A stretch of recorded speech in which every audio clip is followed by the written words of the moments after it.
मसीह के नाम में आप सभी का बहुत बहुत स्वागत जो इस वक्त इस वीडियो को देख रहा है। दोस्तों, आप देश से हैं व विदेश से, जहां कहीं से भी आप हैं, मैं आप सभी का वेलकम करता हूं। दोस्तों, एक वचन है यूहन्ना की किताब, उसका 15 अध्याय वचन 2, इसको मैं आपके लिए समझाने जा रहा हूं। दोस्तों, लिखा है कि ये एक वचन आपको जिंदा कर देगा। वाह, जी हाँ, आपने बिल्कुल ठीक सुना, ठीक पढ़ा, ठीक देखा। ये एक वचन यूहन्ना 15:2 आपको जिंदा कर देगा। क्या आप तैयार हैं? मसीह मंथन बैठक, मसीह जनता और वो सभी खरी शिक्षाओं के दीवाने फेसबुक, यूट्यूब, इंस्टाग्राम पर आप इस वक्त इस वीडियो को देख रहे हैं। ये रिकॉर्डेड वीडियो जो आप लोगों के लिए बनाया गया, परमेश्वर की आत्मा की अगुवाई में इस वक्त मेरा परमेश्वर आप लोगों से बात करे इसी वक्त। दोस्तों, वचन को पढ़ने जा रहा हूं। लिखा है वचन 2:15 जो डाली मुझ में नहीं फलती उसे वह काट डालता है, जो डाली मुझ में है और जो डाली मुझ में होकर फलती है उसे वो छांटता है। क्यों? ताकि वो और फले। इस एक वचन को अगर आप समझ गए, आपका जीवन जिंदा हो जाएगा। दूसरे शब्दों में, आत्मिक बातें हैं, आत्मिक लोगों से बातें कर रहा हूं ना। दोस्तों, मैं चाहता हूं कि ये जो पोस्टर है आप इसको भी ठीक से समझ लें। यहां चर्च को रखा है मैंने, यहां ऐसे लोगों को रखा है जो आराधना कर रहे हैं, लेकिन ये दो कैटेगरी में आते हैं, एक फल देने वाले, दूसरा जो फल नहीं देते। उस तरह परमेश्वर जो अग्नि से भरा है, जो परमेश्वर गंभीरता से भरा है, जो अपने बेटे की सेवकाई को देख रहा है, जो इसी पृथ्वी पर उसने रखा है, और जिस बेटे का नाम है यशुआ, और वो कहता है कि जो डाली मुझ में है, यीशु कहता है कि जो डाली मुझ में और नहीं फलती वह मेरा पिता वह काट डालता है, और जो फलती है उसे वह छांटता है ताकि और फले ना। दोस्तों, यहां पे 4 बातें हैं वचन 2 में। एक है दाखलता यानी यीशु, दूसरा है किसान यानी कि पिता, और 3 और 4 यानी कि 2, बाकी के 2 वो 2 डालियां हैं, जो एक फलती है और दूसरी नहीं फलती। Total 4 characters. वाह दोस्तों, ये जो शब्द है ना, वचन 1 में लिखा है, मैं रखूंगा, लिखा है कि I am the true wine, मैं सच्ची दाखलता हूं, मेरा पिता किसान है। इसका मतलब क्या है कि यीशु मसीह को पिता परमेश्वर ने मसीह के देह में एक दाखलता के रूप में रखा है। यीशु मसीह को परमेश्वर पिता ने चर्च के अंदर एक दाखलता के रूप में रखा है, ट्रू वाइन। यीशु कहता है कि मैं वो ट्रू वाइन हूं, मैं वो सच्चा दाखलता हूं, जो डाली बनकर मुझ में जुड़ेगा वो पक्का फलेगा, उसमें उसको मेरे तरफ से जो हर चीज खुराक मिलेगी वो मैं पक्का दूंगा, क्योंकि मैं सच्ची दाखलता हूं। दोस्तों, इसका एक एंगल दे देता हूं कि अध्याय नंबर 15 और वचन 1 और 2 और आगे तक भी, लेकिन मैं रख रहा हूं सिर्फ वचन 2। यहां हुआ क्या है दोस्तों? यीशु ऐसे शब्दों का इस्तेमाल क्यों कर रहा है कि जो मुझ में है और मुझ में होकर नहीं फलता है, उसको मेरा पिता जिसने मुझ में उसने जोड़ा है, उसको वो काट देगा। ऐसा क्यों कहा? इसके पीछे क्या घटना है घटी? इसके पीछे बोलने का मकसद क्या है, मैं आपके बीच में रखने जा रहा हूं। You ready for this? आप जानते हैं ये कहां पर हो रहा है? ये बातचीत हो रही है ऊपरी कोठरी में, जिसको कहते हैं अपर रूम, और यहां पे यीशु मसीह के सिर्फ 11 चेले। 12वां कहां गया? एक्सक्यूज मी, 12वां कहां गया? वो 12वां चेला जिसका नाम है यहूदा इस्करियोत, इसी पुस्तक में, यानी कि इसी चैप्टर में, माफ करना, इसी पुस्तक में 13वें अध्याय पर वचन 27, 28, 29, 30 तक में आप अगर पढ़ोगे तो लिखा है कि यहूदा इस्करियोत, जैसे ही यीशु ने उसको ब्रेड का टुकड़ा दिया, रोटी का टुकड़ा दिया, शैतान उसके अंदर समाया, और वचन 30 कहता है कि वो वहां से उठकर चला गया। तो दूसरे शब्दों में यीशु जब ये कह रहे हैं तो वो कह रहे हैं कि यहूदा इस्करियोत जैसे लोग, माय गुडनेस, आज भी यहूदा जैसे लोग आज भी मसीह के साथ जुड़े तो हैं, लेकिन वो फल नहीं रहे। परमेश्वर पिता कहता है कि मेरे बेटे के साथ तो तुम जुड़ गए हो, लेकिन तुम फल नहीं ला रहे हो। तब जाकर यीशु मसीह कहते हैं पिता के बारे में, कहते हैं कि वो एक ऐसा पिता है, वो एक ऐसा किसान है जो मुझको ऐसी डालियों के साथ, ऐसी डालियों को मेरे साथ बिल्कुल बर्दाश्त नहीं करेगा जो नहीं फलती है। दूसरे शब्दों में, अब मैं आपसे बात कर रहा हूं, सीधे आपसे बात कर रहा हूं, brothers and sisters, boys and girls and third gender, pastor, leaders, apostle, profit, जो भी तुम सुन रहे हो इस वक्त में, या वहां जहां तक ये वीडियो जाएगी, उन सभी को कहना चाहता हूं, तुम कैसी डाली हो आज? तुम कैसी डाली हो आज? यीशु में हो, यीशु का सब कुछ ले रहे हो, यीशु का नाम जोड़कर मसीह जीवन जी रहे हो, लेकिन क्या तुम फल ला रहे हो? अगर फल ला रहे हो ना तो मैं तुमको सैल्यूट करता हूं, लेकिन अगर फल नहीं ला रहे हो तो आप लोगों के लिए खतरनाक बात आ रही है। लेकिन उसके पहले, I am the true wine, सच्ची दाखलता मैं हूं, मेरा पिता किसान है। और वचन 1 को मैं पढ़ने जा रहा हूं, सच्ची दाखलता मैं हूं, मेरा पिता किसान है। न्यू किंग जेम्स वर्जन कहता है, केजीवी वर्जन कहता है, I am the true wine and my father is the wine dresser. दूसरे शब्दों में, दूसरा ट्रांसलेशन ये भी कहता है हस्बैंड मैन। इसका मतलब क्या होता है? मास्टर ऑफ हाउस और मैरिड मैन। दो पिता कौन है यहां पर? वाइन ड्रेसर, इसका मतलब क्या है? जो बगीचे को सजाता है, जो दाखलता को सजाता है, ऐसा हस्बैंड मैन है जो अपने घर को प्रोटेक्ट करता है, अपनी दाख की बारी को प्रोटेक्ट करता है। यहां पे बात तो नहीं हो रही है, यहां पे बात नहीं हो रही है यीशु की, यहां पे बात हो रही है पिता की। यहां पे बात हो रही है पिता परमेश्वर की, जो खुद को किसान कहता है। देख लीजिए आप, खुद को किसान कहता है। ये ऐसा किसान है, ये ऐसा किसान है, मैं रख दे रहा हूं, ये ऐसा किसान है जो अपने बगीचे को लेकर बहुत गंभीर है। आपने नहीं सुना तो फिर से बोल दूं, ये ऐसा किसान है जो अपने बगीचे को लेकर बहुत गंभीर है। वो बिल्कुल मजाक बर्दाश्त नहीं करेगा, वो बिल्कुल टाइम पास बर्दाश्त नहीं करेगा, वो बिल्कुल ऐसे क्रिश्चियंस को बर्दाश्त नहीं करेगा जो यीशु में होकर सुस्त पड़े, यीशु में होकर सुस्ती का जीवन जी रहे, यीशु में होकर फल नहीं ला रहे हैं, संसारिक हो चुके हैं और संसार की बातों में फंस चुके हैं। ऐसे लोगों को ये किसान बिल्कुल बर्दाश्त नहीं करेगा। लिखा है किसान का काम एक ही है, काटना और छांटना। जो फलती है उसको छांटेगा, लेकिन जो नहीं फलती है उसको काटेगा। यही तो काम है किसान का। इस किसान का जो वचन कहता है कि ये ऐसा परमेश्वर है, लिखा है कि जीवित परमेश्वर के हाथ में पड़ना भयानक बात है। वाह, याद आया कुछ?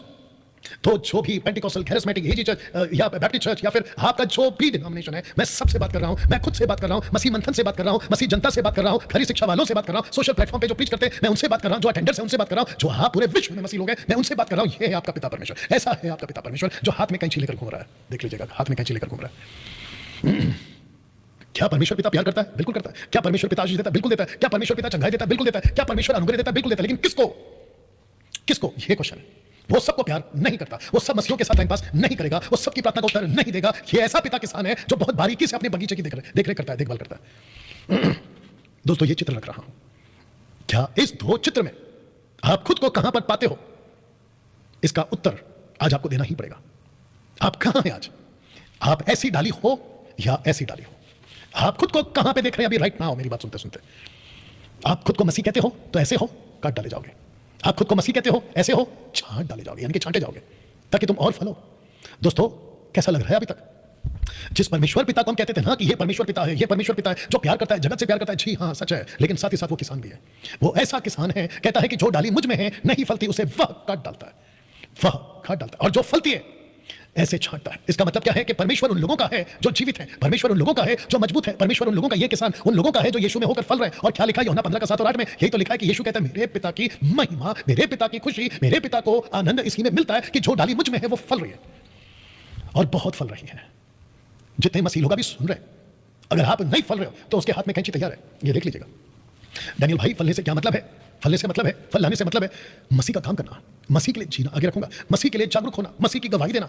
यीशु का आज्ञा क्या है? Go and preach the gospel, make disciples, teach them what I have commanded. बोले कि नहीं बोले? जिसको ग्रेट कमीशन कहते हैं। भारत के मसीहों, मुंबई के मसीहों, तो मसीह तो बन गए हो, लेकिन कहीं ऐसे मसीह तो नहीं बन गए जिसको कहते कोई फल नहीं है, टाइम पास के मसीह, सुस्त का जीवन, नामधारी मसीह, केवल नाम के लिए Sunday to Sunday church attender बनकर रह गए आप। और साथ ही साथ आप संसार में इतने लिप्त हो गए, पिक्चर के गाने सुनना, थिएटर जाना, संसारिक जीवन, गर्लफ्रेंड, बॉयफ्रेंड, एक्स्ट्रामैरिटल अफेयर, और वो सब कुछ जो संसारिक एक व्यक्ति करता है वो तुम भी कर रहे हो, तो तुम सूख चुके हो। और ऐसे लोगों को पिता कहता है कि जो डाली मुझ में होकर, यानी कि यीशु में होकर अगर नहीं फल रही, तो यीशु कहता है कि मेरा पिता अपने हाथ में कैंची लेकर खड़ा है, वो काट डालेगा। लेकिन दोस्तों जो फलती है उसे वो छांटता है ना। मत्ती 22:32 आपके लिए पढ़ने जा रहा हूं। दोस्तों परमेश्वर पिता ने खुद को किसके साथ जोड़ा? लिखा है कि मैं, यानी कि परमेश्वर यहोवा, मैं इब्राहिम यानी कि अब्राहम का परमेश्वर, इसहाक का परमेश्वर, याकूब का परमेश्वर हूं। ऐसा क्यों कहा उसने? आइए पढ़ते हैं। लिखता है कि वह तो मरे हुओं का नहीं परंतु जीवितों का परमेश्वर है। वाह, ये 3 ऐसे कैरेक्टर्स थे जिनको जब दर्शन मिला निकल पड़े, जिनको जब बुलाहट मिली निकल पड़े, जिनको कोई काम दिया तो करने चले गए। ऐसे लोग थे जिनको परमेश्वर यीशु कहता है कि मेरा पिता खुद की गिनती या खुद का नाम इन तीनों के साथ जोड़ता है, जिसका नाम है अब्राहम, जिसका नाम है इसहाक और जिसका नाम है याकूब। ये वो लोग हैं जिनको कहता है कि ये जीवित है। मेरा क्वेश्चन है, आज तुम चर्च तो जा रहे हो, बाइबल तो पढ़ रहे हो, प्रार्थना तो कर रहे हो, आराधना तो कर रहे हो, आराधक बनके घूम रहे हो, पास्टर, अपोस्टल, बिशप, प्रॉफिट, पता नहीं क्या क्या बनके घूम रहे हो, लेकिन तुम जिंदा हो क्या? ये सवाल है। कैसा लगेगा परमेश्वर अगर आप परमेश्वर के मुताबिक चले? कैसा लगेगा कि परमेश्वर आपके साथ में खुद का नाम जोड़े कि देखो मैं इनका परमेश्वर हूं क्योंकि ये जीवित है, तो मैं जीवितों का परमेश्वर हूं। वाह ना दोस्तों, मैं एक चित्र रख रहा हूं। लिखा है कि किसान अपनी दाखलता छांटेगा, और साथ ही साथ यहां पे चर्च का चित्र है, ऊपर आप फल देख सकते हैं, बगीचा लगा हुआ है। इसका अर्थ क्या है दोस्तों? इसका अर्थ यह है कि जैसे ही अपनी कलीसिया में, जिसको यीशु की दुल्हन कहते हैं, जिसको मसीह की देह कहते हैं, ऐसी देह में ऐसे लोग जो चर्च में आकर बैठते हैं, चित्र देख लो, लेकिन कोई फल नहीं देते। दूसरी तरफ ऐसे लोग बैठते हैं जो फल देते हैं। अब आप सोच के देखिए कि आराधना किस किस के लिए करें? दोनों के लिए। आजकल यही तो चल रहा है, आजकल यही तो चल रहा है। पास्टर प्रार्थना किस किस के लिए करता है? दोनों के लिए। और पास्टर कहता है जो फल नहीं दे रहा, ये वाला पास्टर कहता है, परमेश्वर का दास कहता है कि प्रभु मैं प्रार्थना करता हूं कि इसको आशीष दे, इसको नौकरी मिले, इसका बिजनेस चल पड़े, इसके बच्चे हो जाए, इसका घर मिल जाए, ये तरक्की करे, ना जाने कितनी आशीष है। ऐसी प्रार्थना करता है। ऊपर से परमेश्वर बोलता है मैं इसको कब का काट चुका हूं, ये तो कब का कटा हुआ कुर्सी पर बैठा हुआ है, ये कब का कटा हुआ तुम्हारे चर्च में आता है और मेंबरशिप बनकर बैठा हुआ है, इसको मैं कब का काट चुका हूं। ये टाइप देता होगा जो कि टाइप नहीं देना चाहिए according to the new testament, new covenant. मर्जी से जितना देना है तो 10 क्यों 20 दो, वो बात अलग है, उसके ऊपर प्रचार करते रहता हूं। उसके बावजूद ये चर्च का सब कुछ मरम्मत के लिए पैसे देता है, लेकिन है कटा हुआ। वर्शिप भी कर रहा है लेकिन है कटा हुआ, स्तुति भी कर रहा है लेकिन है कटा हुआ। लेकिन उसको देखिए जो फल रहा है, जो फल रहा है, मैं चित्र रख दे रहा हूं, जो फल रहा है उसको परमेश्वर खुद फलाएगा। उसकी आशीष, उसकी नौकरी, उसका हेल्थ, उसके बच्चे, उसका परिवार, उसका बिजनेस, उसका जो कुछ है, परमेश्वर कहता है कि मैं तुझे ब्लेस करूंगा क्योंकि तू फल रहा है। नहीं लिखा है कि मांगने से पहले उसे पता है कि तुमको क्या चाहिए। आजकल कौन से लोग पास्टर के पीछे भाग रहे हैं, मैं बता दे रहा हूं। आजकल ऐसे लोग पास्टर के पीछे भाग रहे हैं, पास्टर आशीष नहीं मिल रही, प्रार्थना करो। पास्टर भी प्रार्थना करके थक चुका है, भी प्रार्थना करके थक चुका है, क्योंकि ये ऐसा आदमी कहां से ब्लेसिंग मिलेगा बताइए ना। इसको पढ़िए दोस्तों, यूहन्ना 12:26। यदि कोई मेरी सेवा करे तो मेरे पीछे हो ले, जहां मैं हूं वहां मेरा सेवक भी होगा। अब इसको पढ़िए, यदि कोई मेरी सेवा करे तो मेरा पिता उसका आदर करेगा। मैं आपको एक बात बता दूं, आप अगर फल रहे हो ना तो आपको आशीष के लिए प्रार्थना नहीं करना है। अगर आप फल रहे हो ना, आपके हेल्थ के लिए, बिजनेस के लिए, नौकरी के लिए, आपके किसी के लिए भी प्रार्थना नहीं करना है। अगर आप फल रहे, पता है क्यों? क्योंकि परमेश्वर पिता खुद आपको आदर करेगा। ये देख लीजिएगा, अगर कोई मेरे बेटे की सेवा कर रहा है तो लिखा है कि पिता उसका आदर करेगा। इसका मतलब क्या है? वो आपको ब्लेस करेगा अपनी तरफ से। वाह दोस्तों, ये चित्र देख लो। एक तरफ लबालब मसीह लोग फल देने वाले, और दूसरे ये वो डाली है जो कोई फल नहीं ला रही, कोई गवाही नहीं, कोई लीडरशिप नहीं, कोई दूसरे को चेला बनाने की बात नहीं, सुस्त पड़े हुए, मसीह के देह में सुस्त पड़े हुए, खा खा के पेटू हो चुके हैं, खा खा के पेटू हो चुके हैं।